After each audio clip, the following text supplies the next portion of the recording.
Hey guys, welcome back to Guide Glimpse. In this video, let me show you how you can download BGMI or Battlegrounds Mobile India.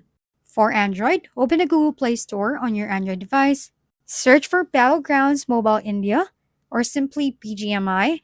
Tap on the official BGMI app by Crafton Inc., then select Install. Once installed, open the app and follow any setup instructions.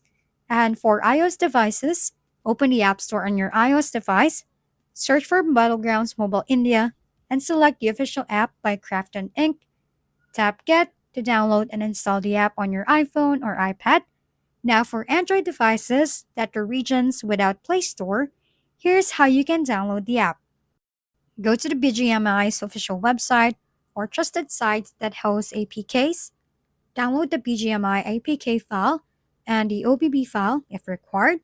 Install the APK file by enabling installation from unknown sources in your device's settings. Place the OBB file in the appropriate folder if needed. Android OBB com.pubg or pubg.imobile. Make sure you have sufficient space on your device. Only download from trusted sources to avoid security risks. This method should work regardless of region if BGMI is available, though regional restrictions may apply. Once again, thank you for watching. This has been Guide Glimpse. Don't forget to like, share, and subscribe for more how-to videos.